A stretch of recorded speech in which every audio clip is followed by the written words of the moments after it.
Hi friends, welcome to Faris home food. இன்றைக்கி வந்து டேஸ்டான சுவையான சைதாப்பட்டை வடைக்கறி எப்படி செய்யலாம் சொல்லித்தரேன்.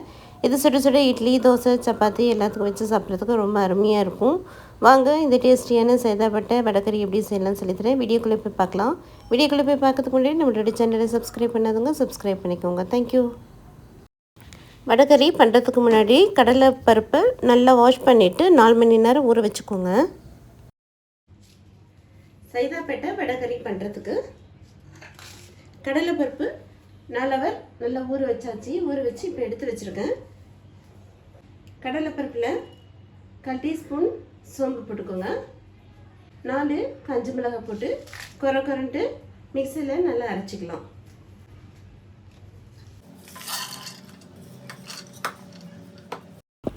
இன்னொரு மிக்சி ஜாரில் ஒரு சின்ன துண்டு பட்டை, ஒரு சின்ன அன்னாச்சி பூ,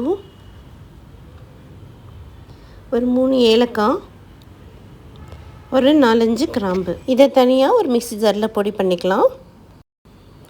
அடுத்து இன்னொரு மிக்சி ஜாரில் ஒரு சின்ன துண்டு இஞ்சி 2-3 பீஸாக கட் பண்ணிக்கோங்க. ஒரு 5-6 பூண்டு, ஒரு 3-4 பச்சை மிளகாய், உங்களுக்கு காரத்துக்கு ஏற்ற மாதிரி நீங்கள் போட்டுக்கோங்க. பாருங்கள், கடலைப்பருப்பு கொரண்டு தூள் பண்ணியாச்சு. இஞ்சி பூண்டு பச்சை மிளகாவும் கொரன்னு தூள் பண்ணியாச்சு. பட்டை, கிராம்பு, ஏலக்காய், அன்னாச்சிப்பூ இதையும் தூள் பண்ணிக்கோங்க. இது மட்டும் நம்ம கடைசியில் போடணும். இப்போ வாங்க ஒரு பேன் வச்சுக்கலாம். வடைக்கறி பண்ணுறதுக்கு ஒரு கடாய் வச்சுக்கோங்க.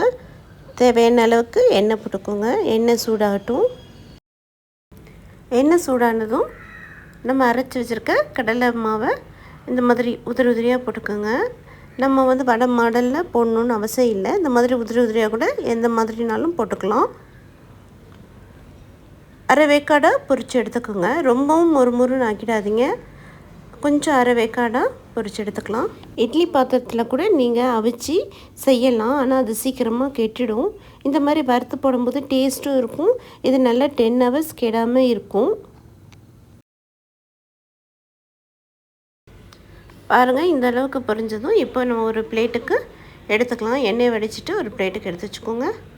இப்போது வடைக்கறி தாளிக்கிறதுக்கு ஒரு கடாய் வச்சுக்கோங்க. தேவையான அளவுக்கு எண்ணெய் ஊற்றிக்கோங்க. எண்ணெய் சூடானதும் சின்ன துண்டு பட்டை 2 போட்டுக்கோங்க. கொஞ்சம் 1/4 டீஸ்பூன் சோம்பு, 2 பெரிய வெங்காயம் நறுக்கி வச்சதை போட்டுக்கலாம். நல்லா வெங்காயத்தை வதக்கி விட்டுக்கோங்க.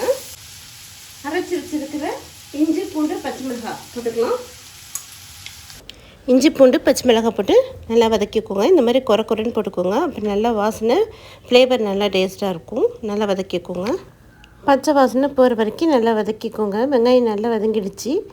தக்காளி வந்து உங்களுக்கு வேணும்னா நீங்கள் பழுத்த தக்காளியோ ஒரு தக்காளி கூட போட்டுக்கலாம். உங்கள் விருப்பம். தக்காளி போட்டாலும் நல்லா டேஸ்ட்டாக இருக்கும். அரை டீஸ்பூன் மல்லித்தூள், அரை டீஸ்பூன் வெறும் மிளகாய்த்தூள், 1/4 டீஸ்பூன் மஞ்சள்தூள் போட்டுக்கோங்க. போட்டு நல்லா வதக்கி விட்டுக்கோங்க. மசாலா வாசனை போகிற வரைக்கும் நல்லா வதக்கிக்கோங்க. நல்லா வதக்கி மசாலா வாசனை போனதும் இப்போ வடைக்கறிக்கு தேவையான அளவுக்கு தண்ணி ஊற்றிக்கலாம்.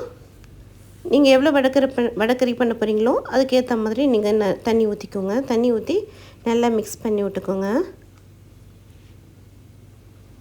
கொஞ்சம் நிறையவே தண்ணி ஊற்றிக்கோங்க. அப்புறம் வடைக்கறி போட்டோடனே தண்ணி ஃபுல்லாக இழுத்துரும். வடைக்கறிக்கு தேவையான அளவுக்கு கொஞ்சம் உப்பு போட்டுக்கோங்க. மசாலா வாசனை போகிற வரைக்கும் நல்லா குழம்பு வந்து கொதிக்கட்டும். ஒரு 10 மினிட்ஸ் வந்து மூடி போட்டு விட்டுருங்க. 10 மினிட்ஸ் ஆயிடுச்சு. இப்போ ஓப்பன் பண்ணி பார்க்கலாம். பாருங்கள், வடைக்கறிக்கு குழம்பு நல்லா கொதிச்சிட்ருக்கு.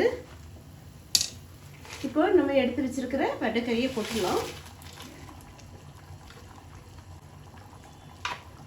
வடைக்கறி போட்டு நல்லா மிக்ஸ் பண்ணி விட்டுக்கோங்க. அப்படியே ஒரு 10 நிமிஷம் மறுபடியும் மூடி போட்டு விட்டுடலாம். 10 மினிட்ஸ் ஆயிடுச்சு. இப்போ ஓப்பன் பண்ணி பார்க்கலாம்.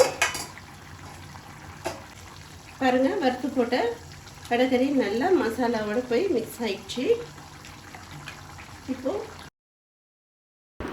கடைசியாக ஒரு கைப்பிடி அளவுக்கு ஃப்ரெஷ்ஷான புதினா கொஞ்சம் போட்டுக்கோங்க. அடுத்து நம்ம பொடி பண்ணி வச்சுருக்கிற பட்டை, கிராம்பு, ஏலக்காய், அன்னாச்சி பூவையும் போட்டுக்கலாம். லாஸ்ட்டாக ஃபைனலாக போட்டுட்டு ஒரு 5 மினிட்ஸ் அப்படியே வந்து விட்டுடலாம். 5 மினிட்ஸ் எதுவுமே பண்ண வேண்டாம். 5 மினிட்ஸ் மூடி போட்டு விட்டுடலாம். 5 மினிட்ஸ் ஆயிடுச்சு. இப்போ ஓப்பன் பண்ணி பார்க்கலாம். வடைக்கறி வந்து நல்லா வடிச்சு விட்டுக்குங்க. வடிச்சு விட்டுட்டு நல்லா அடுப்பை ஸ்பீடாக வச்சு நல்லா ஒரு கிளறி விட்டுட்டு ஸ்டவ்வை வந்து ஆஃப் பண்ணி விட்டுருங்க.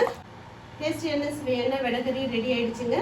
இது இட்லி, தோசை, சப்பாத்திக்கெல்லாம் ரொம்ப அருமையாக இருக்கும். சுட சுட சாப்பிடும்போது இதே மாதிரி நீங்களும் செஞ்சு பாருங்கள். இந்த வீடியோ பிடிச்சிருந்ததுன்னா லைக் பண்ணுங்கள், ஷேர் பண்ணுங்கள், சப்ஸ்கிரைப் பண்ணுங்கள். தேங்க்யூ ஃபார் வாட்சிங். பாய்.